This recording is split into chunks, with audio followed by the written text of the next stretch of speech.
Ang sabi ni Theodore Roosevelt, comparison is the thief of joy. Walang buting na idudulot ang ikumpara ang iyong sarili sa iba. Magiging miserable ka lang dahil tiyak namang may makikita kang mas magaling, mas matalino, mas maabilidad at mas good-looking kaysa sa iyo. Nanakawin lamang nito ang galak sa puso at buhay mo. So stop comparing yourself to others. Magandang araw, ako si Maloy Malibiran sa Lumbides para sa Pro Tips, partner mo sa inspiradong trabaho at negosyong umaasenso. It is unwise to compare yourself to others because you do not know their whole story. Kung maiinggit ka sa mga nakikita mong IG o FB posts ng mga kaibigan mo, tandaan na hindi ito ang buong buhay nila. You do not know what is going on behind those happy smiles and curated photos. Narito ang mas productive na gawain kaysa sa pagkukumpara ng sarili natin sa iba. Unang-una, learn from the strengths of others. Sa halip na ikumpara mo ang sarili sa iba na maaaring mauwi sa inggit o kaya ay insecurity, pag-aralan mo ang kanilang kahusayan at alamin kung ano ang pwede mong mapulot o matutunan sa kanila. Acknowledge and admire the good in others. Kung makatutulong sa iyo, hanapan ng application ang kakayahang matututunan mo buhat sa iba. Pangalawa, appreciate and accept how God wired you. Kung wala kang bilib sa sarili mo, paulit-ulit mong bigkasin ang nakasulat sa Psalm 139 verse 14 na ganito ang sinasabi, I praise you because I am fearfully and wonderfully made. Your works are wonderful, I know that full well. You are God's wonderful creation, at nang likhain ka niya, binigyan ka ng Diyos ng natatanging kakayahan, personalidad at kahusayan. Tanggapin at maging kontento sa kung sino ka. At pangatlo, evaluate yourself and assess where you need to grow. Hangarin mong lumago, hindi para maging kagaya o kamukha lamang ng iba. Hangarin mong lumago at gawin mong benchmark si Jesus. Christ-likeness should be our life goal. Ang sabi nga sa Philippians chapter 2 verse 5, in your lives you must think and act like Christ Jesus. Huwag mong hayaang nakawin ng pagkukumpara sa sarili o sa ibang tao ang galak na mayroon ka. Be thankful for how God uniquely wired you. Stop comparing yourself to others. Para sa Pro Tips, ako si Maloy Malibiran sa Lumbides. Be a blessing in the workplace today.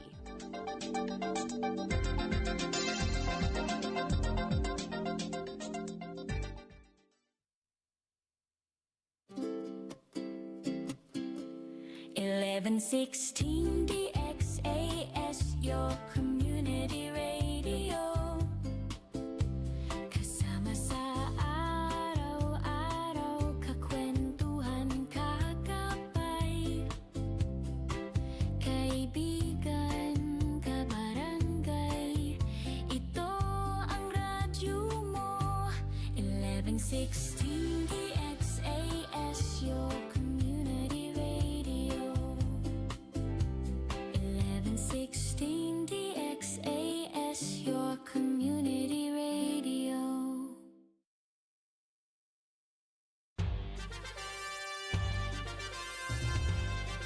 Este el DXAS FEBC, de ustedes Radio Comunidad, ta serví para conectar gobierno, privado y mga miembro del comunidad. DXAS 1116, de ustedes Radio Comunidad.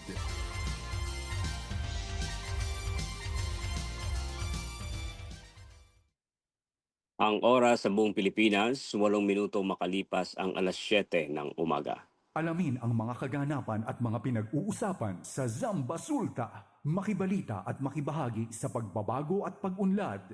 Oras na, Zambasulta!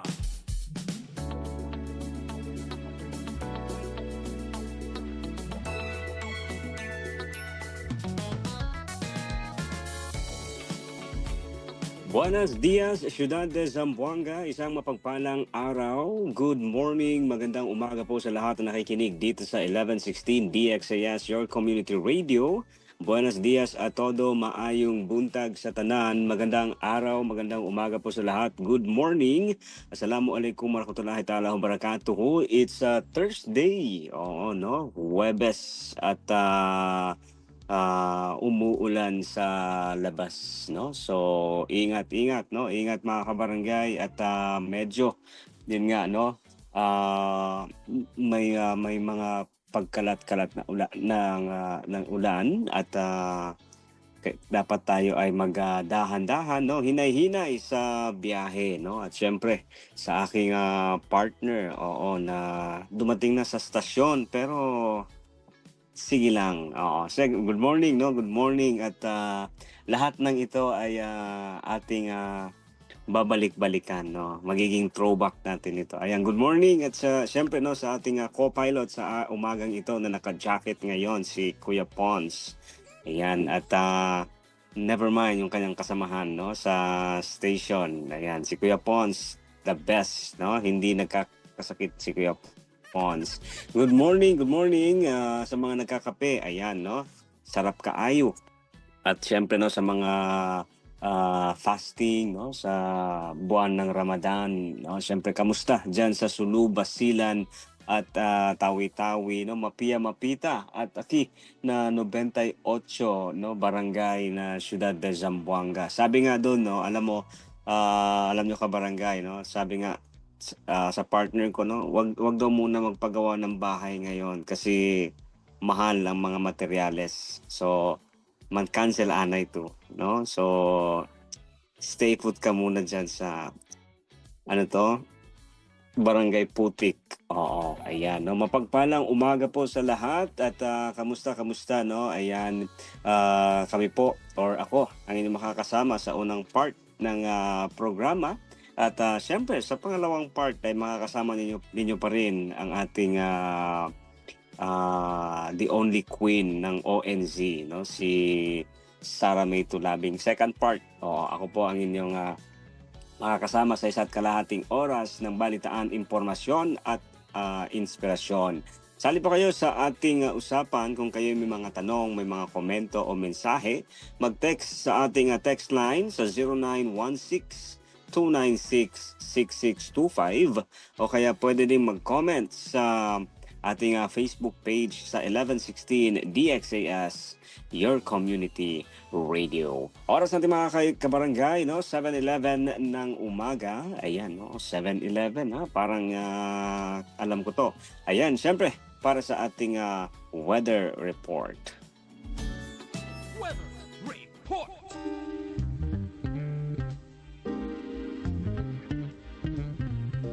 Ayan mga kabarangay, no, sabi nga natin, no, maulan ang ating morning. Kaya naman, no, eto para sa ating weather report, ang amihan ay nakakaapekto sa dulong hilagang bahagi ng Luzon. Ang easterlies naman ang nakakaapekto sa nalalabing bahagi ng bansa. Para sa local forecast, bahagyang maulap hanggang sa maulap na papawirin na may pulo-pulong pag-ulan o pagkidlat, pagpulog ang papairal sa Zamboanga Peninsula, Basilan, Sulu at Tawi-Tawi dahil sa easterlies. Posible ang mga biglaang pagbaha o pagguho ng lupa tuwing may malalakas na thunderstorms. Ang temperatura, ang inaasahang antas ng temperatura para sa araw na ito ay nasa 25 degrees Celsius hanggang 33 degrees Celsius sa lungsod ng Zamboanga. We sing happy birthday to you, and may all your dreams come true. Happy, happy birthday.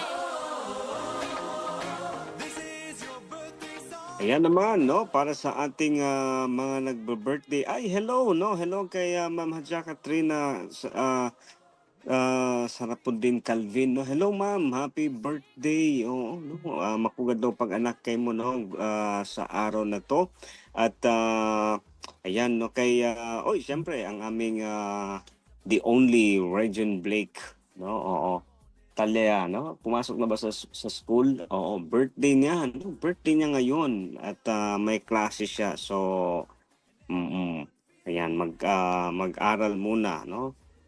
eskwela muna bago celebration sa birthday. Ayan, no, happy birthday kay Region Blake at kay ma'am, sa ating avid listener, no, sa ating mahal na listener, syempre si Ma'am Hatsia Katrina Calvin. Good morning and happy birthday. Happy wedding anniversary din po sa mga nag-anniversary sa araw na to. Kaya naman, kung kayo may mga pag-greetings dyan, i-text nyo lang o i-chat nyo dun sa ating Facebook page o kaya mag-text sa 0916-296-6625. Oras natin alas 7:14.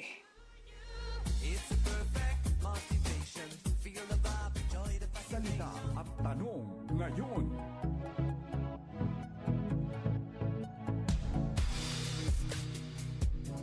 Ang ating salita at tanong ngayon ay sa salitang the Lord's purpose that prevails.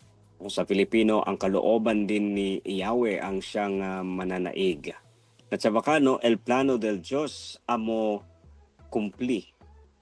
Sa Bisaya, ang kabubuton sa Ginoo maoy matuman. At hatausog, no, in plano sintuhan amuin maagad. Sabi dito, kabarangay, how can you submit your plans to God today, no? Paano natin yun nga, no?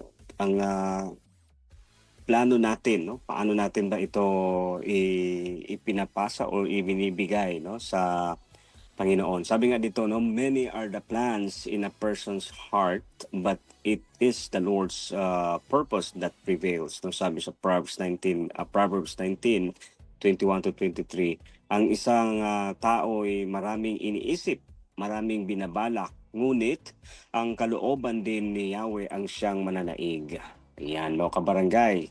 Ayan, timing, no? Timing to para sa atin, no? Lalo na sa mga may mga plano. No? Ayun nga, sabi nga natin kanina, yung mga pagpapatayo daw ng mga bahay ngayon ay i-postpone muna kay karo daw el mga materyales, no, mga materials, no, kasi nga dahil sa mga sitwasyon natin. Alam mo, kabarangay, no, madaling magplano or maganda talaga na may plano ka. Minsan, no, sa mga basic lang, yung mga paplanuhin mo lang within the day, tapos nasunod or nagawa mo, no, iba yung pakiramdam, no, iba yung feeling.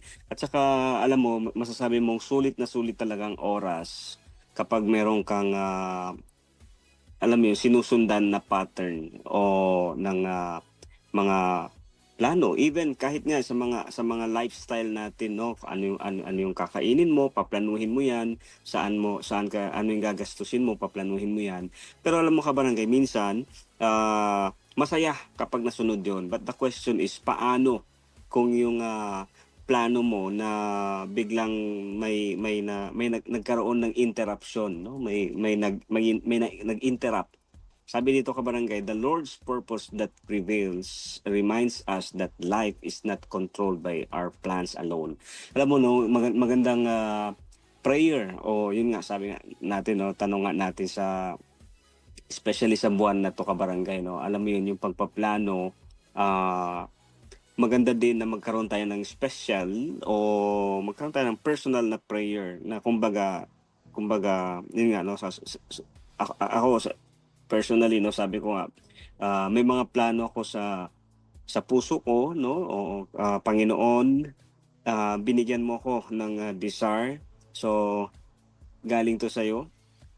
At sana nga, no, ay eto din yung gusto mo para sa akin. Kasi alam mo, no, yung we dream, no, syempre nangangarap tayo, no, na we decide at we work hard, no. Pero minsan, sabi nga dito, no, there are moments na yung mga pinaplano natin, yung mga dreams natin, no, ay iba ang dumarating sa atin, no, yung expected versus reality, no, iba yung reality, no. Siguro marami sa atin, sa mga nakikinig ngayon, na sa kanilang mga posisyon o sa kanilang pinagtatrabahuhan o sa kanilang buhay ngayon, no, iba, no.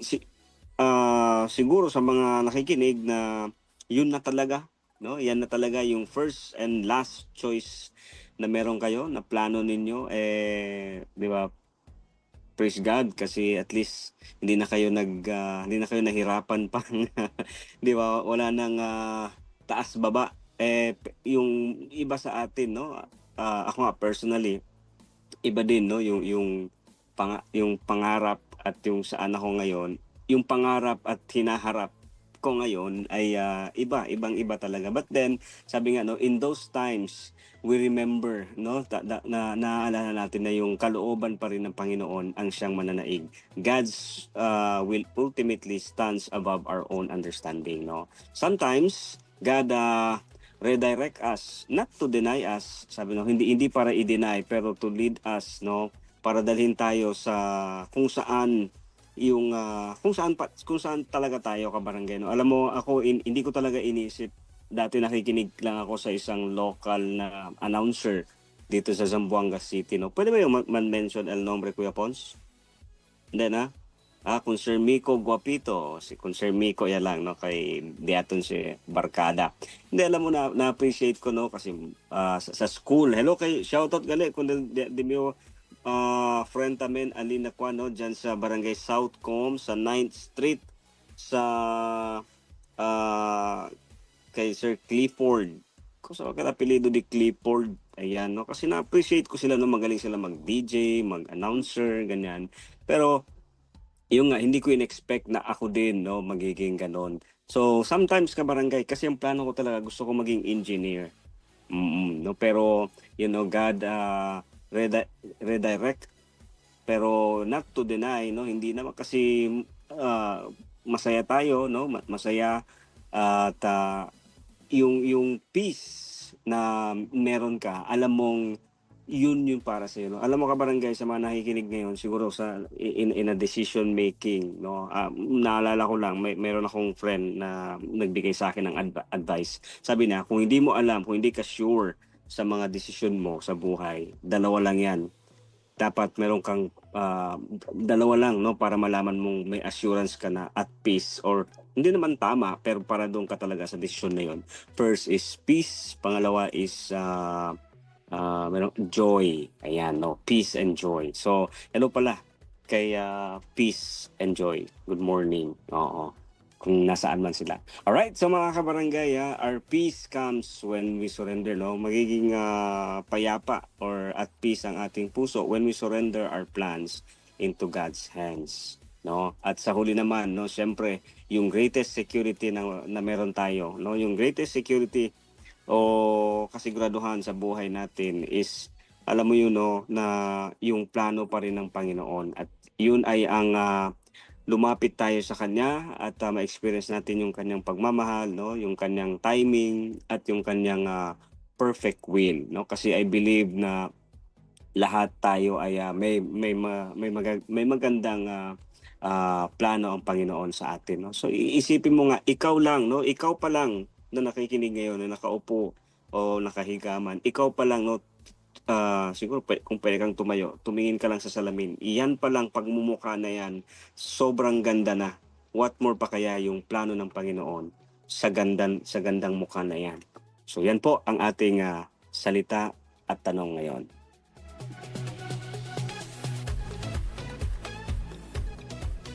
Mga gawang kabutihan para sa bayan. Marapat ipamalita yan.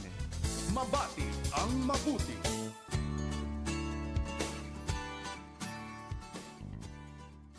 Alright, time check, 7:22 in the morning, mga kabarangay. At ito, no, para sa ating mga good vibes story, no, para sa ating mabati ang mabuti. Paano kung ang akala mong imposible, gaya ng maibalik ang naiwang laptop sa tricycle, ay maging posible dahil sa kabutihan ng isang tao? Isang simpleng biyahe sa tricycle ang muntik nang mauwi sa malaking problema para kay Tercero nang maiwan niya rito ang kanyang laptop. Sa panahon ngayon na halos imposible nang maibalik ang mga gamit na nakakaligtaan, ang worry ni Kay ay ang posibilidad na makuha pa ulit ang laptop na naglalaman ng mahalagang mga files, documents at personal na datas na hindi basta napapalitan. Mabuti na lang at ang nakakita nito ay isang may malasakit. Siya si Armando Villaverde, isang residente ng Kupang, Muntinlupa. Sa halip na ipagwalang bahala o angkinin, agad niya itong dinala sa lokal na pamahalaan ng Muntinlupa upang mahanap at maibalik sa tunay na may-ari. Hindi nagtagal, nakarating din ang balita sa pamilya na may-ari sa pamamagitan ng social media post. Dahil dito, personal na nakuha ni Kay kasama ang kanyang lola ang naiwan niyang laptop. Isang malaking ginhawa at pasasalamat ang nadama ni Kay sa kabutihang ipinakita ni Armando. Kaagapay, patunay lamang ang kwento na ito na tunay pa rin ang malasakit at integridad sa ating mundo. Magpatuloy tayo sa paggawa ng mabuti kahit walang kapalit. Dahil sa simpleng pagbabalik ng isang laptop, na ibalik din ang tiwala ng marami pa ring mabubuting tao sa ating paligid. Kaya, saludo po kami sa inyo, Sir Armando.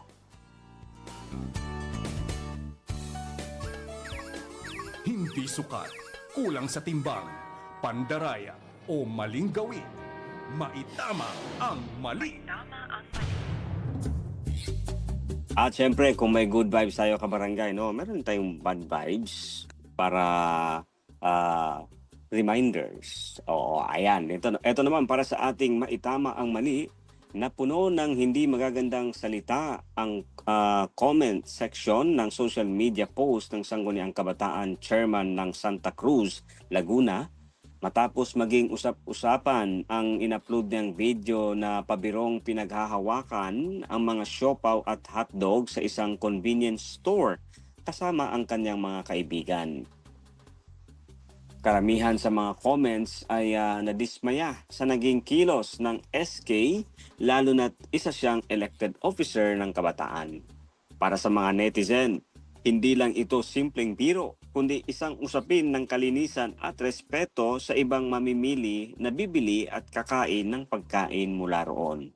Agad namang inimbestigahan ng alkalde ang insidente. Kalaunan, humingi ng paumanhin ng SK sa publiko at inaming mali ang kanyang ginawa. Paliwanag ng SK, biruan lamang nila iyon ng kanyang ng magkakaibigan at binayaran niya ang mga nahawakang pagkain. Kaagapay, isa itong paalala sa atin na hindi lahat ng pwedeng gawing content ay tama. Hindi lahat ng biro para sa atin ay biro sa iba. At kahit pa wala tayo sa posisyon bilang isang tao, panatilihin natin ang maayos na asal. Sabi nga, think before you act.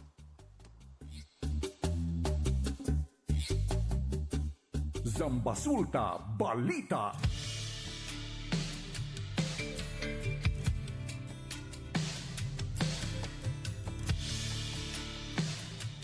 Alas 7:26 para sa ating Zambasulta Balita, isinagawa nitong Martes, Marso 3, ang isang training para sa nasa 120 opisyal at empleyado ng gobyerno ng Zamboanga City upang palakasin ang internal controls sa pagproseso ng payroll.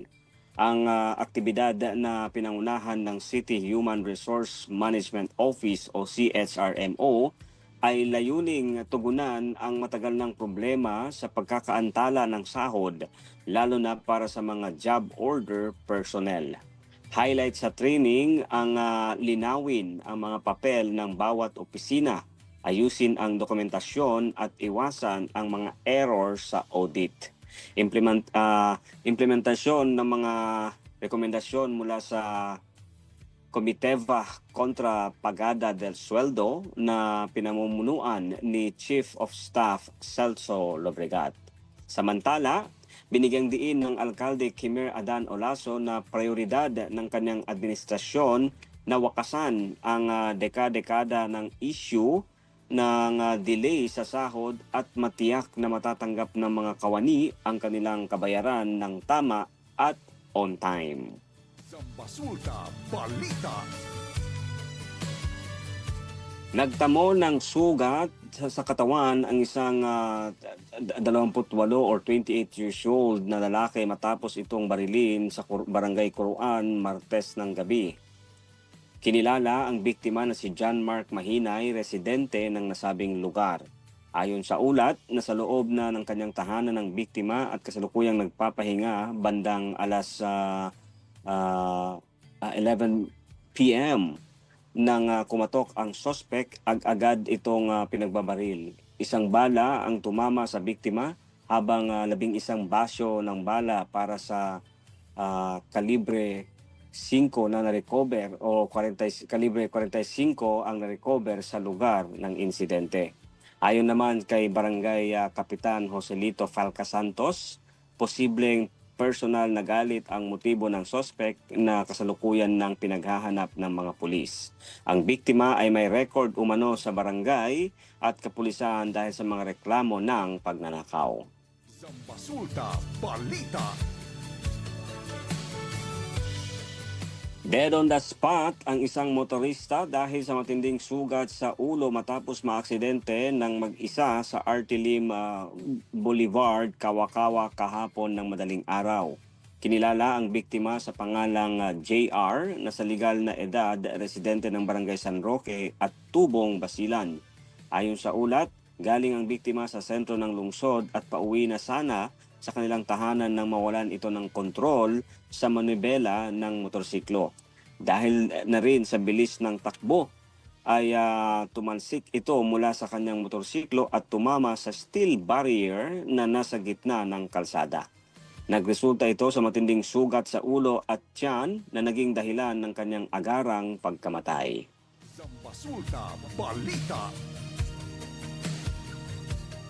Idineklarang patay sa pinangyarihan ng krimen ang isang retiradong opisyal ng pulis at ang kanyang kasama matapos silang tambangan ng mga hindi pa nakikilalang salarin sa kahabaan ng National Highway sa Barangay Pagagawan nitong Martes ng hapon, Marso 3. Kinilala ng Maguindanao del Sur Provincial Police Office ang mga biktima na sina retired Police Major Elias Dandan, dating hepe ng Pikit Municipal Police Station at kasalukuyang security consultant ng LGU Datu Mantawal at ang kasama nitong si Raymond Bioy.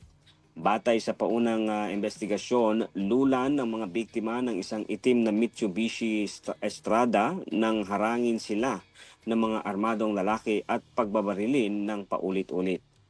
Ayon kay Captain Nurjhasir Sali, hepe ng Datu Mantawal Municipal Police, nagtamo ng maraming sugat sa katawan ang mga biktima na naging sanhi ng kanilang agarang kamatayan. Mabilis namang tumakas ang mga suspect sakay ng mga motorsiklo matapos ang pamamaril. Sa kasalukuyan, patuloy ang pagsusuri ng mga otoridad sa mga surveillance footage at pagsasagawa ng intelligence operations upang matukoy ang motibo at ang mga nasa likod ng madugong pananambang na ito. Zambasulta Balita. Agad na nagpatawag ng emergency security meeting si Mayor Oric Furigay ng Lamitan City kasama ang mga matataas na opisyal ng pulisya at militar ngayong Miyerkules, Marso 4 matapos ang naganap na pagpapasabog ng granada sa bagong tayong fast food chain sa Barangay Malakas, Martes ng gabi. Layunin ito upang paigtingin ang seguridad sa lungsod. Batay sa ulat, dalawang hindi pa nakikilalang suspect na lulan ng motorsiklo ang naghagis ng granada sa drive-thru portion ng gusali na nagresulta sa pagkasira ng establishmento at pagkasugat ng isang individual. Naganap ang pag-atake 4 na araw bago ang nakatakdang grand opening ng fast food chain sa darating na Marso 7. Dahil dito, ipinag-utos ni Mayor Furigay ang mas mahigpit na pagbabantay sa mga pangunahing business establishments at pampublikong lugar para sa kaligtasan ng mga residente. Mariing kinondena ng pamahalaang lungsod ang naturang karahasan habang patuloy ang isinasagawang malalimang investigasyon ng mga otoridad. Tiniyak ng alkalde sa publiko na kontrolado nila ang sitwasyon at gagawin ang lahat upang madakip ang mga responsable at mapanatili ang kapayapaan sa Lamitan City. Zambasulta Balita. Magbibigay ng 500,000 pesos na pabuya si Basilan Governor Mujib Hataman para sa sinumang makapagbibigay ng impormasyon tungkol sa pagkakakilanlan ng sospek na nasa likod ng pagpapasabog ng granada sa isang fast food outlet sa Lamitan City noong Martes ng gabi. Ito ang naging anunsyo ni Basilan Governor Mujib Hataman kahapon. Sa kanyang pahayag, binigyang diin ni Hataman na walang puwang ang karahasan sa lalawigan at kailangang makamit ang hustisya upang mapanatili ang kapayapaan at seguridad ng mga mamamayan. Sa kasalukuyan, nagsasagawa na ng manhunt operation ang mga otoridad, katuwang ang pagsusuri sa mga surveillance footage at pakikipag-usap sa mga saksi. Hinimok din ng pulisya ang publiko na manatiling alerto at tiniyak na mananatiling kumpiyansa or kumpidensyal ang identity ng sinumang makikipagtulungan sa kanila. Zambasulta Balita. Dinakip ng mga otoridad ang dalawang Chinese national matapos matuklasang nagpapatakbo ng isang iligal na gold ball milling facility sa bayan ng Sibutad, Zamboanga del Norte nitong Martes, Marso 3. Kinilala ang mga sospek na sina Tao Zhang, 59 years old, at Chenggong Zhang, 41 years old, na naaktuhang nagpapalakad ng operasyon sa naturang minahan ng walang kaukulang permit mula sa gobyerno. Ang operasyon ay pinangunahan ng Bureau of Immigration at Sibutad Municipal Police sa tulong ng Philippine Army.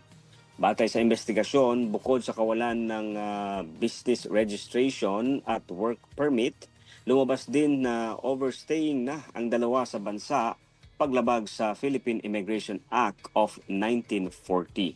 Wala ring environmental clearance ang pasilidad na ayon sa mga otoridad ay nagdudulot ng panganib sa kalikasan dahil sa hindi kontroladong pagtatapon ng dumi mula sa progreso ng ginto.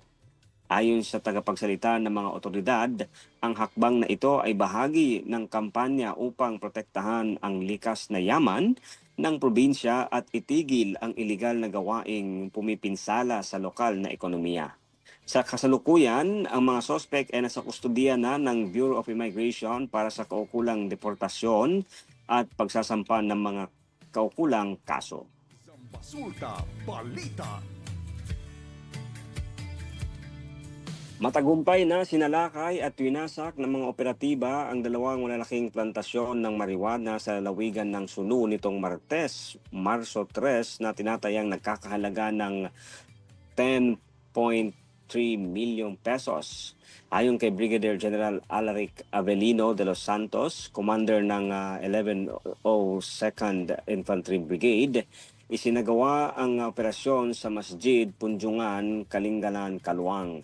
Sa ulat ng militar, may sukat na 1,000 square meters na may 5,500 fully grown marijuana plants ang unang plantasyon na nasalakay, habang ang pangalawa naman ay may sukat na 2,000 square meters na may 60,000 fully grown marijuana plants. Kasalukuyan nang nagsasagawa ng malalimang investigasyon ang Philippine Drug Enforcement Agency o PDEA upang matukoy kung sino ang mga may-ari ng nasabing lupain at plantasyon. Nagpahayag naman ng suporta si Haji Peping Halun, Municipal Administrator ng Kalingalan, Kaluwang, at binigyang diin ang matatag na paninindigan ng lokal na pamahalaan laban sa iligal na droga upang maprotektahan ang komunidad. Zambasulta Balita.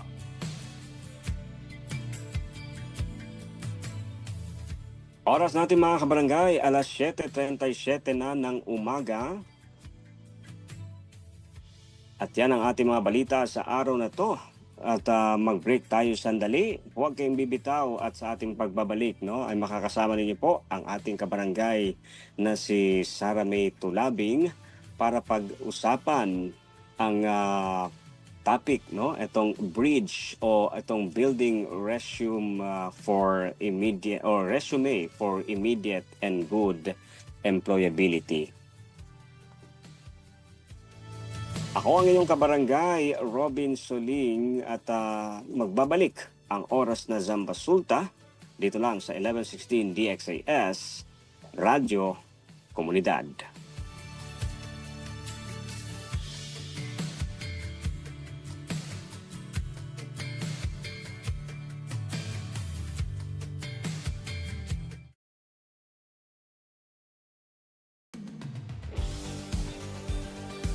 Hear what happens when lives encounter the transformative message of Jesus Christ on air, online, and on the ground. Here is FEBC Philippines Chief Executive Officer Luis Miguel Castillo for the FEBC Report. Hello everyone, I'm Lucho Castillo and welcome to the FEBC Report. FEBC Philippines is a gospel media ministry with 13 stations all over the Philippines. In today's conversation, we have Pastor Alex Gunay, our station manager for 1062 DXKI, Coronadal, South Cotabato. Hi, Pastor Alex. It's good to see you again. Hello, Kuya Lucho. It's good to see you also. You know, Pastor Alex, I enjoyed my time there last December as we celebrated 61 years of DXKI serving the people in Coronadal, South Cotabato. Back in 1964, as the station started by God's faithfulness, and where it is now, how can you see God's hand in the journey of the station? The fact that the XKI is still here after 61 years, it's already a testament of God's faithfulness sa buhay ng istasyon. Ang mission natin ay nagpapatuloy in spite of a time when resources was limited. The future was uncertain sa mga panahong yon dahil nga masyadong limitado ang ating operation. But over the decades, South Cotabato has changed and communities have grown. Cultures have shifted and technology has advanced. Makikita natin na DXKI is still here and has remained faithful to its calling. Maganda yung title na kauna-unahang regional station ng Far East Broadcasting Company Philippines. Pero mas magandang isipin na after 61 years, it still stand strong because of God's faithfulness sa buhay ng istasyon. Yun ang consistency na nakikita ko over the generation, and it is not accidental. It tells us that God has been the one carrying the ministry forward, providing the people, providing the partners, the protection, and yung purpose natin each step of the way. Oh, thank you, Pastor Alex. I think when we celebrated the anniversary, we heard our partners carry this pride of being part of the station in producing programs, in conveying the message of God's faithfulness to different people groups there. Sabi nga nila, DXKI was like the town crier, no? Siya nag-a-announce, siya nag-mobilize sa tao, siya naghahatid ng balita, siya ang nag-i-encourage sa kanila. And the station is called Your Friendly Voice. What does it mean to the people of South Cotabato today that you are the friendly voice there? Ibig sabihin ng friendly voice, ang istasyon natin ay approachable. It's a trustworthy station, and for many listeners, personal ang dating sa kanila dahil sabi nga nila, the station for them speaks gently and truthfully every day. In times that when people are overwhelmed sa mga bad news, mga pressure, mga loneliness, mga mental issues, DXKI offers something that is different, a voice that is willing to listen, to encourage, and to remind people that there is a God who is always present. Para naman sa mga farmers, mga workers, mga parents, mga elderly, and even the young, it is a familiar and comforting and consistent voice na kanilang naririnig araw-araw. And it's the kind of voice that you can carry all day. And more importantly, that voice comes from the Lord.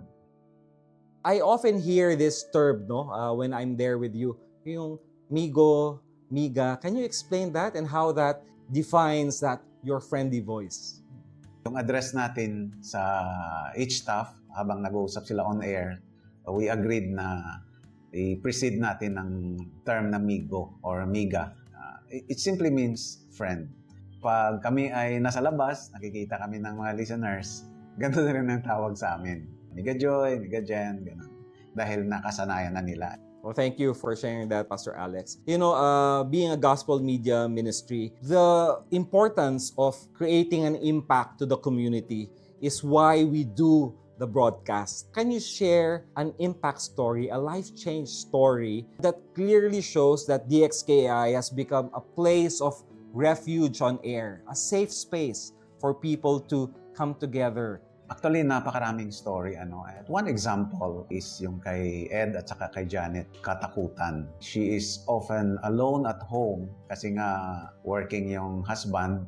Nagiging daily spiritual refuge niya ang DXKI. Sabi nga niya, pag naka-on yung radio, it feels that she has a companion sa kanilang bahay. Yung mga naririnig niya mga sermon, mga music, mga Bible-based programs, nagbibigay ng kalakasan sa kanya. It strengthens her faith, guides her decisions as a mother, and brings comfort during times of uncertainty and even during times of illness. May mga panahon na may sakit sila and sinishare talaga nila na, ito yung nararamdaman ko ngayon, mahinang-mahina, pero salamat, nandyan kayo. And as a couple, si Ed saka si Janet naka-experience kung paano na tinulungan talaga sila ng DXKI na ma-renew at ma-strengthen ang kanilang marriage bilang mag-asawa during difficult seasons. The Lord is using those messages that they hear on the station to bring a clarity, encouragement, and healing sa kanilang relationship. Kung paano ng DXKI is more than just a broadcast. DXKI has become a refuge, a safe place, a companion sa kanilang pamamahay where they find hope, direction, and God's presence, especially during the times when life feels overwhelming and heavy. Okay, wow. That's just one story, of many, I'm sure, where the station and its message of communicating Christ, over the airwaves have made a significant impact in the lives of people who hear the message. How has DXKI learned to serve a very, very diverse audience and still staying true to our gospel mission? Tama yun, Kuya Lucho, Napakaraming mga kultura dito sa South Cotabato. Over the years, DXKI has served this diverse audience by remaining grounded sa salita ng Panginoon, but at the same time, being sensitive sa pinagsisilbihan nating community.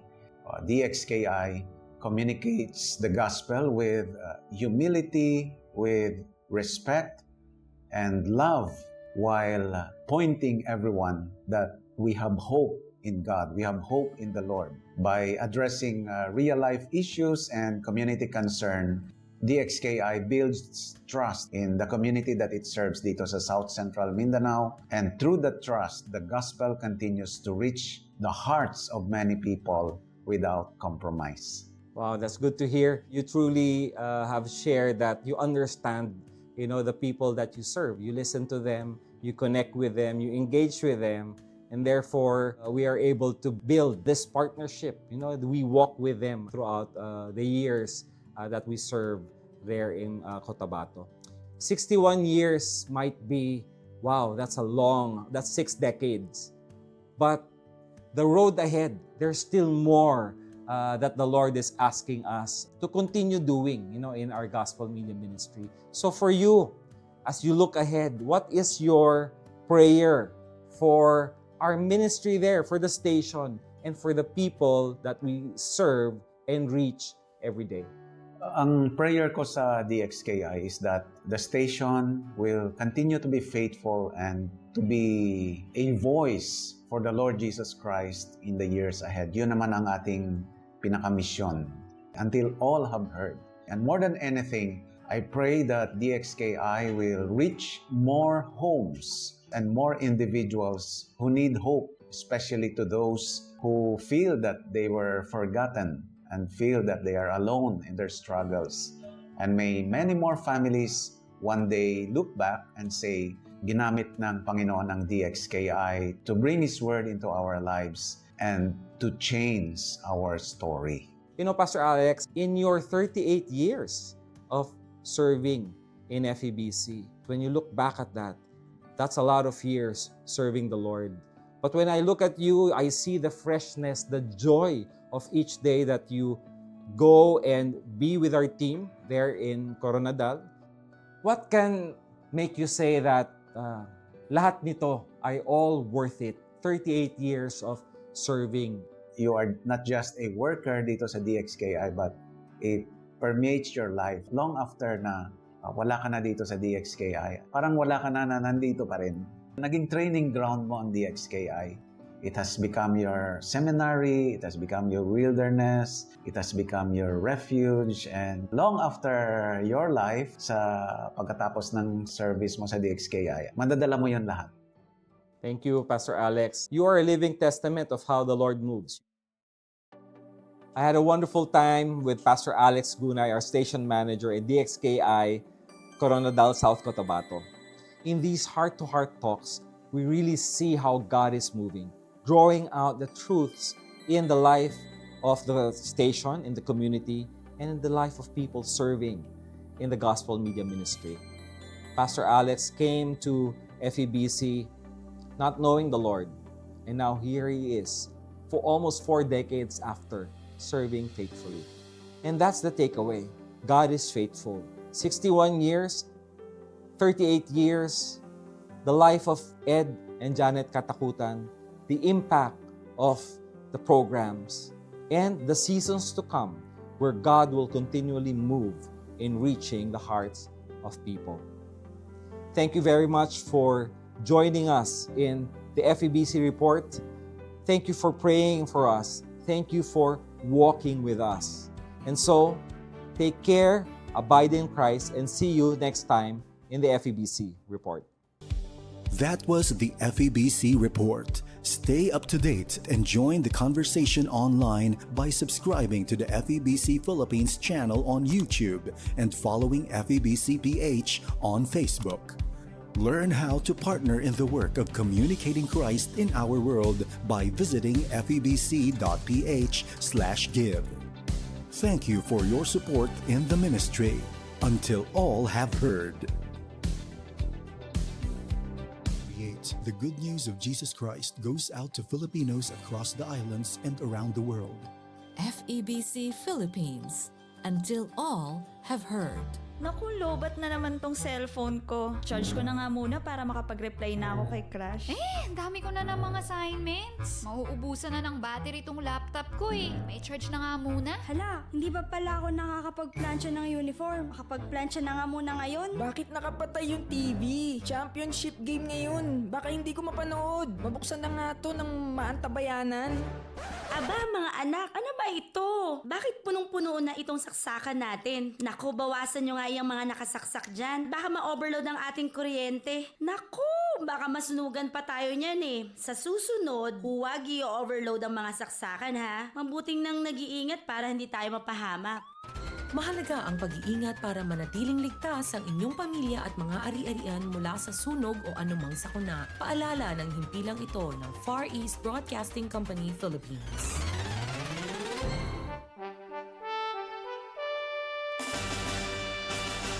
Fuerza Naval, ang inyong hukbong dagat sa kanlurang Mindanao. Programa natin to dahil pagsama-sama may pag-asa, pagtulong-tulong may pagsulong. Mapapakinggan tuwing Sabado alas 11 ng umaga.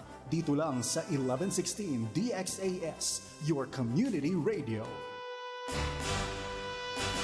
Ano ang kailangan gawin kung posibleng na-expose sa HIV virus? Agad na kumonsulta sa healthcare provider. Maaari kang bigyan ng post-exposure prophylaxis o PEP treatment kung ang exposure ay within 72 hours o 3 days. Kung lumampas na sa 3 araw, maghintay ng 3 buwan bago magpa-test. Ang maagang pagtuklas ay magbibigay sa iyo ng mas maraming pagpipili ang pamamaraan ng paggamot para ma-overcome ang side effects ng virus. Ang paalaalang ito ay hatid sa inyo ng Department of Health at ng Far East Broadcasting Company, Philippines. Oras na, Zambasulta!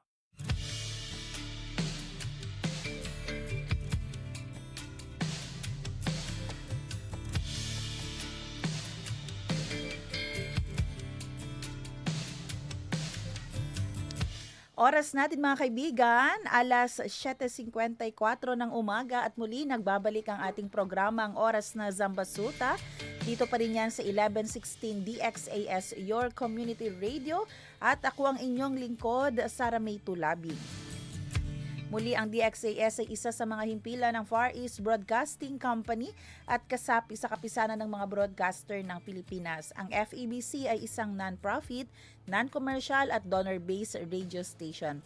At dahil nga sa katapatan ng ating Panginoon at sa inyong partnership, tayo ay nagpapatuloy sa paghahatid ng mabuting balita ni Kristo. Inaanyayahan naman namin kayong maging bahagi ng ating radio ministry. Pwede nyo pong iscan ang ating QR code o kaya ay mag-deposit sa ating bank accounts para sa inyong donasyon. At para ma-acknowledge namin ang inyong donation, ay mahalaga po na magpadala kayo ng mensahe sa amin. Muli, maraming salamat sa inyong partnership at God bless. Oras natin, 7:55 in the morning. Good morning kay Ma'am Nife na bumati sa ating Facebook. Good morning, sabi niya pa. At kay Ma'am Juliet Nalzaro Tigo. Hello Ma'am Juliet, good morning. Naku, napaka-busy talaga lagi ni Ma'am Juliet. Na-miss na po namin kayo dito sa ating programang ONZ. Ma'am Juliet, hanap tayo ng pwedeng pag-usapan muli dito. God bless po Ma'am Juliet and sa entire family po ninyo. Parang talon-talon ba ata to sila Ma'am Juliet. Ayan, good morning po sa inyong lahat. Pag-usapan natin. Ngayong unang Webes para po sa buwan ng Marso, muli nating makakasama ang partner ng Altec. At ang nakakatuwa dito dahil ito po yung mga kabataan natin na laging may ginagawa para sa ating community, lalong-lalo na para sa ating mga kabataan. Alam niyo po, napakahalaga na yung mga bata natin, mga kabataan natin, sa kanilang murang edad, may nagagawa ng tulong para sa mga kapwa nilang kabataan. Di ba? Kasi sabi nga, ang ating mga kabataan, ang ating future. Di ba? Sila yung magiging kasunod ng mga present generation ngayon na may ginagawa pang tama para sa ating government, para sa ating mga kapwa Pilipino, sa ating community, para sa ating bansa. Kaya ngayong umaga, pag-uusapan po natin itong tungkol sa kanilang Project Bridge. Itong bridge, ito yung building resume for immediate and good employability. At makakasama natin ang kanilang mismong external vice president ng Junior JC's Zamboanga Organization, si Janine Liza Labao. Good morning, Janine. Welcome. Hello po. Thank you po for welcoming us in your radio station. Thank you po for inviting us. And magandang umaga po sa inyong lahat. I am Janine Liza S. Labao from Junior JC's Zamboanga. We are affiliated to Junior JC's Philippines, together with our mother chapter, Junior Chamber International, Zamboanga. So, ako po ay si Janine Liza S. Labao, the External Vice President of JJC. So, kami po ay isang non-profit community-based organization, and usually po, what we do is to go and serve our community. This is our main mantra, to service to humanity is the best work of life po. So, regardless of whatever happens, kahit wala po kaming source of fund, we also rely on sponsorship, donations, and we really do service to humanity through volunteerism po, together with other junior JCs. So, ngayon po ay andito po ako upang ibahagi po sa inyo ang aming programa, which is Project Bridge, Building Resume for Immediate Development and Good Employability. So, when we talk about employability, this is always the thing that comes into our mind every after college. Oh my God, magtatrabaho na naman ako. Tapos na ang college, tapos na ako mag-aral. Ano kaya ang gagawin ko? Often, it comes to our mind the pressure, the peer pressure, and somehow the comparison that we experience po. Kasi po, ay, ito, classmate ko, may trabaho na, ay, ito, na-hire na siya sa internship, ay, meron na po siyang recruitment, ganito. And sometimes, hindi po natin maiwasan na may mga kabataan po talaga ang hindi po nakakasabay sa paglago or kumbaga hindi po nakakapagsabay sa development kasi po may mga things po sila na they don't have. That sometimes we also have to acknowledge those limitations. Hindi po lahat may soft skills. Hindi po lahat may good communication skills. Hindi po lahat gifted and talented na makipaghalubilo sa iba. Or kumbaga, kahit po meron po sila ganun, sometimes po nakukulangan po tayo sa oportunidad na mabigyan sila ng trabaho. Kaya po, naisip namin na hala, what if gumawa tayo ng isang proyekto na makakatulong sa mga kabataan, especially to those who are opportunity seekers. Sabi po ng presidente namin, si Pres Giro Cruzat, together with our alumni who also build this project, because this project is not just the first project, but also the project that have been already conducted in the past. Meaning, nung 2024 pa po sila, wait lang po, sorry po. Meaning, nung 2024 pa po kami nag-start. It began during February din po, around 2024, in which our first step po, we conducted survey. During that time, I was not yet a member. Pero, what they did is to conduct a survey to know kung gaano po ba karami ang kabataan na graduate na, or basically, opportunity seekers who wants to have a job, but sometimes they don't have the job, or sometimes the jobs that are being given to them are not aligned to their skills po, are not aligned to their course that they have graduated to. So sabi po namin, let's do some survey. And then we found out na marami po pala na those individuals or mga kabataan na gustong magtrabaho pero sometimes po wala po silang trabaho. And that's why what we did is to create. Sabi po namin, after po namin sila tanungin, sabi po namin, bakit po? Ano po ba yung kadalasang nahihirapan kayo kung bakit hindi po kayo nakakapagtrabaho, ganun.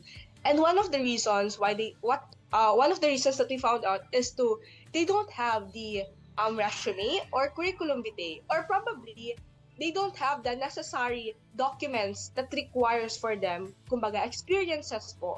And so what we did is to, together with Altec, together with LEAP, Learning to Earning Pathways of Ateneo de Zamboanga, funded by United Nations Children Funds, UNICEF po basically, we created a project called Project Bridge, Building Resume for Immediate Development and Good Employability po. Ayan, okay, no? Ang ganda ng inyong project na ginawa para sa ating mga kabataan. Pero dito, no, locally, saan yung unang ginawa itong Project Bridge, Janine? First po, noong 2024, we had a collaboration partnership with Ateneo. So, on our first day, community-based po siya, barangay level. And then after that, we brought these kids to the Ateneo, in which the Ateneo assisted po us to para ma-accommodate at matulungan po kami sa paggamit ng kanilang computer laboratory. And then dun po, nagkaroon po talaga ng experiences ang mga kabataan para gumawa po talaga ng kanilang own CV.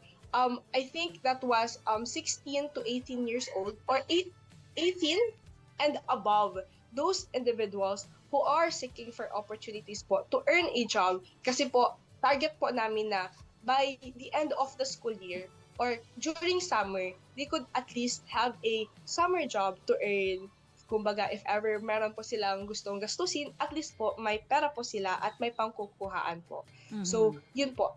Ngayon po, I think ang target po namin barangay is yung mga barangay po na hindi naman po namin napuntahan o yung barangay po na doon po kadalasan ang maraming oportunidad pero hindi po nabibigyan.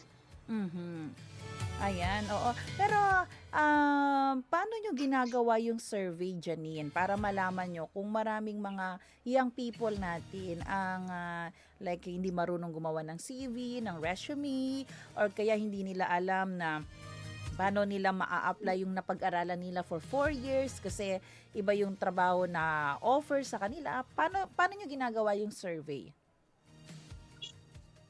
Okay po. So first po, our survey usually happen po with a partnership and collaboration po together with barangay officials. So we visit po the barangay office and then the sanggunian.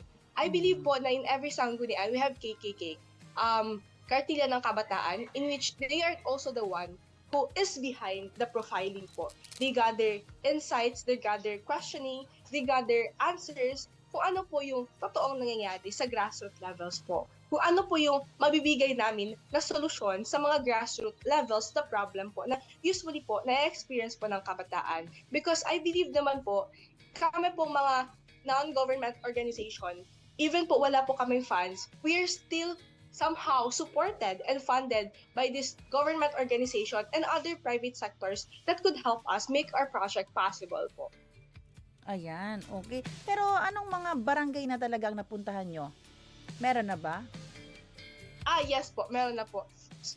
During our first wave po kasi, I am not part of the implementer po, but I believe, wait lang po, ay nakalimutan ko Parang po siya. na-mention mo ata yung Divisoria, no? Kagabi.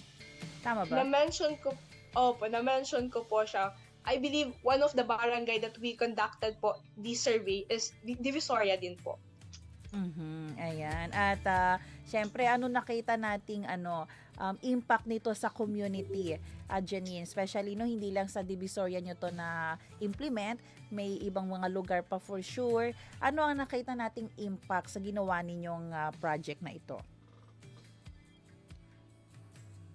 So, for the impacts naman po, when we crafted our survey, syempre po, a lot of children, hindi pa po nila alam, especially yung mga senior high school graduates or yung opportunity seekers. They don't have the resume or experience to build resume.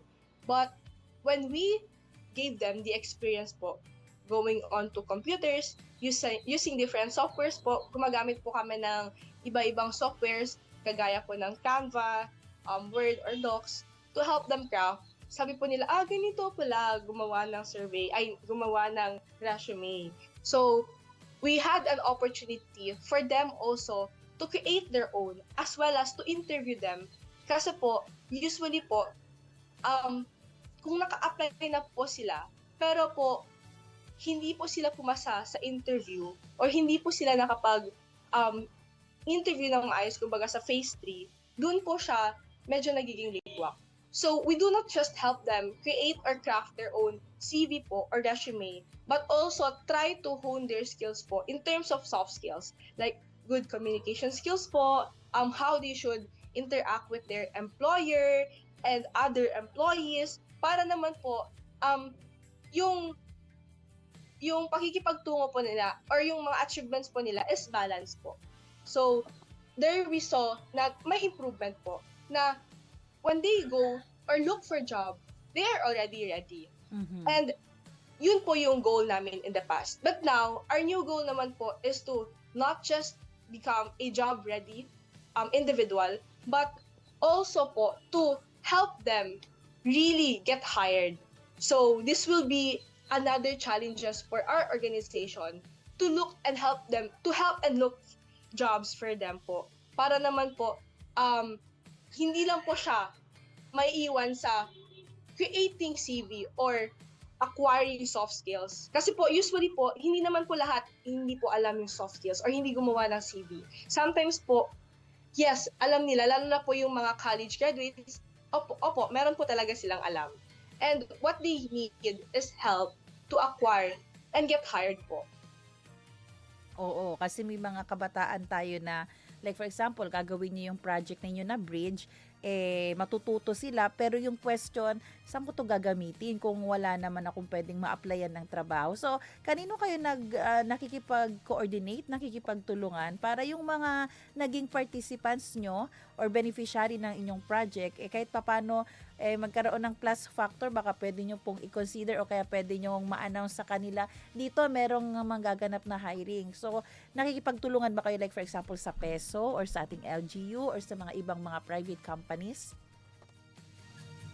Yes po. Tama po kayo, ma'am. Nakikipagtulungan po kami sa city government, sa local government unit of Zamboanga, as well as the PESO din po. Nakikipagtulungan po kami. In fact po, recently, this project po, hindi po siya agad-agad na mabibigyan ng funds or hindi po siya agad-agad na mabibigyan ng grants. This project first started to a scrutiny. Nag-apply po kami. First po, Altec posted na they have project grants. And then, lahat po ng non-governmental youth organization pitch their project para po mag-submit. Tapos, isi-scan po nila yan na pasado po ba to, ganito, ganyan. And if nakapasa po kayo, you will be having a signing of contract together with the Altec, together with the UNICEF. And then after that, you will undergo a seminar in which recently po, we undergone a seminar po sa Astoria. Andun po yung PESO, andun din po yung I think LGU, and andun din po yung mga other representatives to help us give feedbacks and give yung profiling po and yung mga surveys that they also conducted po. I believe po those things could also help us kung anong barangay po ba yung may mababang engagement, yung may mababang employability, and kung anong barangay pa po ba yung mga pwede namin matulungan at mapuntahan po. So, yun po. Present po yung PESO, present din po yung LGU, and then we also have a private companies since po we are affiliated to JCI. We also have our father and mother chapters who also own such certain businesses. Baka pwede po namin sila ma-align dun kung ano po yung based sa skills nila or ano po yung based sa courses nila. So, yun po. And for sure, no, meron pa kayong mga plano sa future na uulitin ng inyong mga proyekto. Meron na bang idea or naka-survey na rin ba kayo kung anong next barangay ang pupuntahan ninyo at paano pwedeng mag-apply na maging participant ang ating mga kabataan? Baka may gustong matuto talaga paano maging mas maganda ang kanilang resume, ang kanilang CV, kahit ang kanilang ma-develop ang kanilang mga soft skills na sinasabi mo kanina. Yes po, ma'am. Actually po, we are eyeing for barangay that is usually sa may central areas po siya. Kasi when we think about it, a lot of the individuals po, lalo na po pag college, is nagdo-dorm po sila sa isang certain barangays or sa central areas in which kapag nagdo-dorm sila, it means that they are recent or fresh graduates or usually po they are looking for jobs and opportunities. And yung mga individuals po na from far lang, they really go to central areas po to look for jobs. And I think we will also be looking for barangays that are specifically in the central areas barangays po. So we will be having a partnership po with barangay so that they could also post a public announcement. They could also post certain information together with the Sanggunian po. So this partnership wouldn't have been possible. Sorry.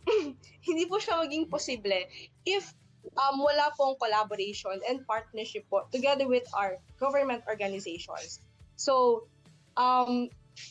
together with Altec, LEAP, and UNICEF, and other organizations and partnership, I believe po na kaya naman po siya ipapalaganap sa iba pa pong mga kabataan. At meron po ba kayong pwedeng ma-share sa amin, Janine, no? Isang success story. Yung bang story na natulungan nyo ng inyong Project Bridge, nagkaroon ng trabaho, and kumusta siya ngayon? Meron ba tayong mga ganito ng mga story? To tell you honestly po, I just recently joined JJC around 2024, and back then I was not yet part of the Project Bridge. So this Project Bridge is my first experience po. In the past, I was not yet part of the Project Bridge po. But what I can share you po, the very impactful story that we had, not necessarily po na kapag very successful po siya talaga na business entrepreneur, ganun. Very successful po talaga siya na nagkaroon na ng job and bigla pong naging success po ng manager, ganun. But I think we had children po na a story from my previous president po, in which may mga kabataan po na lumalapit sa kanila na, ay, kuya, nakapagtrabaho po ako ngayon nung summer, na-hire po ako, ganito, ganyan. Nagamit po namin yung ginawa po nating canvas nung sa Ateneo po kami gumawa.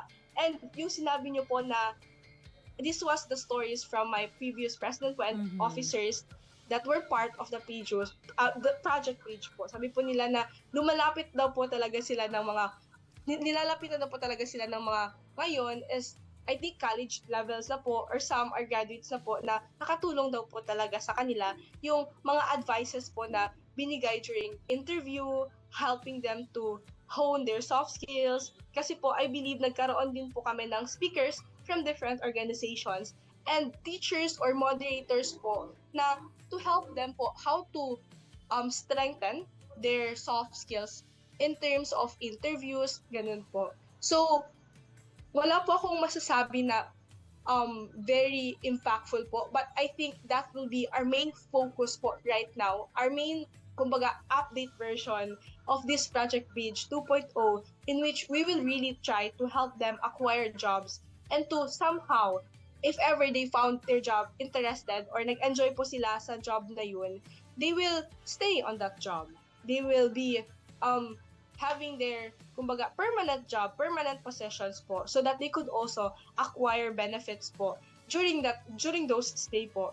But I believe na yung natulungan po namin in the past, kahit po sabi nila na hindi nila nakikilala or somehow, kasi sobrang dami po ng organization or projects po na nagawa namin, nag-hi daw po talaga sa kanila and tell them na, uy, di ba, ikaw yung tumulong sa amin na to help us build our resume, help us build our CV, ganun po. So, during our first conduct po, we really, kumbaga, masabi po talaga namin na those were the baby steps. Those were, kumbaga, hindi po lahat na when you want to do something as kabataan po, sometimes you also have to acknowledge your limitations. And acknowledge your limitations is okay.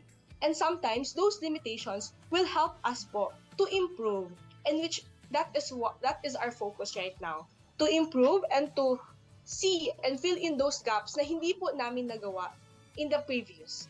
In which po na hindi lang po siya masa-stack sa CV, hindi lang po siya masa-stack sa kumbaga part-time jobs, or hindi lang po siya masa-stack sa thank you, but also will really help them give impact in terms of earning or learning to earning pathways po. At naisip ko, no, baka pwede mo naman kami bigyan, Janine, especially ba kami mga tagapakinig tayo ngayon ng mga kabataan, siguro kahit hindi nga lang mga young people, no, yung mga may edad na at gustong gumawa ng application, CV, or kaya ng resume, pero hindi nila alam paano ba gagawin ito. Ano yung mga siguro 1 or 2 tips mo na dapat laman ng kanilang curriculum vitae at ng resume para naman doon pa lang i-impressive na ang kanilang application?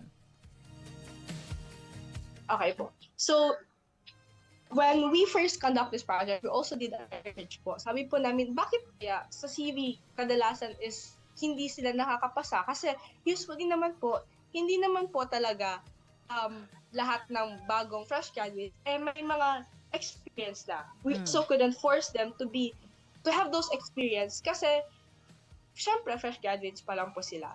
So what we had is to make your CV attractive. By means of attractive po is hindi po lang siya nagbe-base sa design, hindi lang po siya nagbe-base sa kung gaano ka-colorful ang CV kasi hindi naman po lahat talaga ay mga companies na gusto ay colorful, i-hire ko to ganun. I think what you need to put is to make it attractive. They will scan. Tapos, titignan nila yung pangalan, edad, ganito, ganyan, and the experiences or kung saan ka nag-graduate nito. So, aside from that, there is also, kumbaga, character reference po, in which somehow, if they don't have the, kumbaga, they want to have someone third party to interview, it's important that you put your character reference. Kumbaga, doon po kayo babawi na if they want to call that person, they will really tell you honestly, they will really tell kung gaano ka po ba ka klaseng tao and employer if you will ever get hired. Kasi po, if parati na lang po tayo magbe-base sa accomplishment ng isang tao, paano naman po if they are already hired pero hindi naman po sila nakakasabay or marunong makipagtungo sa ibang tao.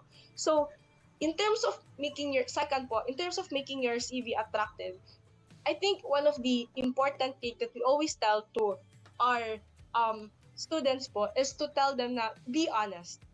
Be honest in terms of crafting your resume, in terms of crafting your CV. Kasi po, lahat po ng ginagawa nyo yun, or lahat po ng nakalagay dun, is ina-expect po yun ng employer nyo.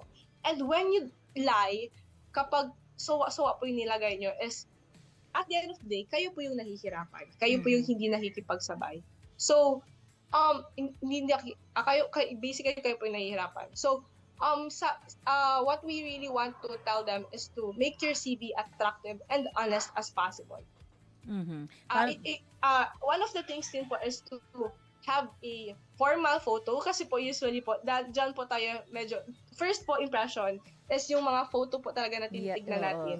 In which, importante din po talaga to make it look formal, to make it look decent po in connecting to making it attractive. Hindi yung naka-side view, hindi yung naka-mask, hindi yung parang nagsa-selfie. Kasi doon pa lang makikita na ano ba naman to sa picture pa lang. Pero eto last na okay na po. Last na bago tayo pumunta sa mga support na pwedeng ibigay ng ating mga listeners sa inyong organization. Ano sa palagay mo yung mga do's and don'ts sa paggamit ng AI? Meron kasi 'di ba parang uutusan na lang si AI, okay, create curriculum vitae, put these details, tapos ilalagay mo doon. So ano yung mga dapat din tandaan? Although helpful naman si AI ngayon, pero yung mga dapat tandaan mo din para hindi ka naman masyadong ma-obvious. Ito na po yung sinasabi po namin na make it attractive and honest po. Kasi po, one of the struggles po talaga that we also encounter is AI. Artificial intelligence is something that we no longer can iwas. Hindi na po natin siya maiwasan kasi andito na po talaga siya. And somehow, we have to adapt with the development. And sabi po namin, paano natin sila matulungan to not just create a CV based on AI, to not just create a CV na andyan naman si AI na lang ang gumawa eh. Kasi po, ngayon, accessible po talaga ang internet. And andyan po talaga si AI. And AI is really a threat. But as kabataan, as future generation, we need to utilize AI as our advantages. Something that will not control us, but rather help us in developing or creating CV. Help us in terms of making this as an advantage po for us. So sabi po namin, if you will create an image or a CV that is based on AI, I think this is where you also need to take accountability po in terms of your action.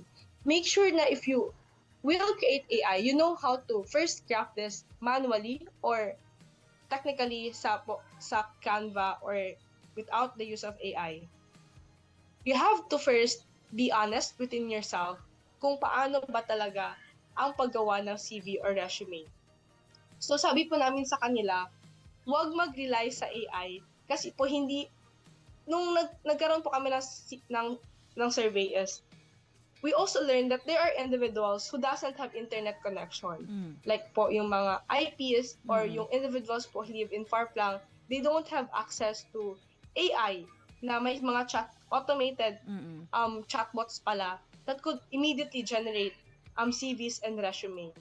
And I think that companies can identify if this resume is based on AI, is automated chatbots po ba sila lang gawa ng AI and helped by AI. And we also tell them na malalaman nila yan. They have the expertise to know if ginamit mo ba yung AI, if gumamit ka ba ng AI. So, we challenge you as kabataan to not just rely on AI, to not just rely on automated chatbots, kasi po, at the end of the day, malalaman nila kung ikaw ba yung gumawa ng CV mo or si AI lang ang pinagawa mo. And we always tell them na si AI ba ang magtatrabaho para sa'yo or ikaw ang magtatrabaho para sa kumpanya, para sa future generations, para sa basically your future. So, when you use AI, make sure that you use this in moderation. Make sure that you use this as your advantages and not something that could bring you down and not something that could technically kakainin niya yung skills na dapat na meron ka. Kasi andito tayo para tulungan kayo, para hanapin yung skills nyo. Hindi yung si AI ang magiging matalino or si AI yung makakatuto sa mga skills na dapat meron po tayo. So yun po. Those are the things that we want to remind. Tsaka yung nakakatakot, pag hinayaan mo lang si AI na gumawa ng lahat para sa'yo, baka mamaya, hindi mo na alam, hindi na ikaw yung dinidescribe niya sa resume. Hindi ba? Sobra yung description niya sa'yo, sobrang ang galing-galing mo sa kanyang, pag-describe sa'yo, nung in-interview ka na, opposite naman. Kaya, importante, maging honest pa rin, kasi minsan, kahit wala tayong alam, wala tayong experience, pero pag nakuha mo yung loob ng mga magi-interview dahil sa good character mo, especially honesty, minsan yan pa yung magiging, dahil alam mo sa mga government, minsan kahit matalino itong isa, pero kung nakita nila may pagkamayabang, magaspang ang ugali, mas nananaig sa kanila itong teachable ang heart, yung pwedeng turuan. Kaya po, wag talagang mag-rely lang sa AI at importante rin yung character. Yan na yung number 1 na hinahanap ng mga employers ngayon. Ayan. Oras natin, 8:25 ng umaga. Ano ang iyong panawagan, Janine, sa ating mga kabataan? At kung pwedeng sumuporta ang ating mga listeners sa'yo, paano sila mag-share o paano nila ipaparating ang kanilang support sa inyong organization? First of all po, maraming salamat po sa ating mga tagapakinig at of course sa DXAS AM radio station for inviting us to be in this program po. So, Project Bridge is funded by UNICEF, supported by LEAP, Learning to Earning Pathways, through ALTEC. I believe that this is also a collaboration with youth organizations, with DepEd, Yorp, and Sanggunian, and other kabataan that are part of this program. Second po, if you want to support our program, because we also do acknowledge that there are certain limitations po that we cannot provide po talaga in terms of funding, syempre po sa mga volunteers din po natin, and also po, if ever po, if mas marami po yung funding or if mas marami po yung resources, mas marami po yung mga matutulungan natin or ma-accommodate po natin. So, if you want to extend help po through this project, you can contact or follow our page, JJC Zamboanga po. In fact po, if pwede po mag-promote, I just wanted to say or share that we are also having our project, which is Wanna Run. If you want to join po, you can also join and visit our page, JJC Zamboanga. Open pa po yung registration namin. This is also to support our future project po. Usually po, we conduct po an income generating project, IGP. Dito po namin kinukuha yung mga funds po para sa mga soon projects po namin. So please guys, if you want to join po, visit po JJC Zamboanga. Open pa po yung registration namin. And thirdly po, most importantly, we will be posting po sa mga public announcement sa JJC Zamboanga. You can follow our page and Altec din po. You can follow Altec and other job or other pages that are publishing jobs. And of course po, sa mga barangays po, we will be partnering with barangays in which doon din po namin i-announce that we will be having opening our doors for those opportunity seekers. And lastly po, to my organization, JJC Zamboanga, headed by Press Giro Crizat and other board of directors, this project wouldn't have been possible without your tirelessly work, without your support in crafting this policy project po for our community po. Thank you po so much. Ayan, maraming salamat din sa iyong time, sa pag-share mo ng inyong project dito, and praying, hoping no na marami ang sumuporta sa inyo para marami kayong matulungan at magkaroon ng magandang trabaho, ang ating mga kabataan. Sa ating mga youth, huwag mawala ng pag-asa, and hopefully lagi nyong ituon ang inyong atensyon sa inyong magiging future. Surrender your life to God, ha?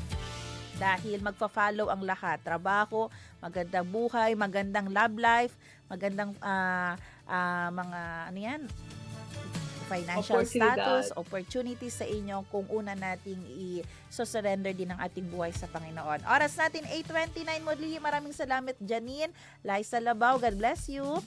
Thank you po so much. Maraming salamat. God bless you din po. Ayan. Maraming salamat din sa ating radio technician, Kuya Rolando Alfonso. Abangan niyo po ang susunod na programang serbisyong OFW Family Matters at Radyo Sincauman. Magkarinigan po tayo muli dito bukas. Alas 7 ng umaga, makakasama po natin ang ating representative from SEC, no? Kaya abangan niyo po yan bukas. Ako po si Saramito Labing, nagpapaalala ang posible ang pagbangon at pagbabago. Tayo ay maging bahagi ng solusyon ngayon. Sama-sama tayong umaksyon dahil oras na Zamba Sultan.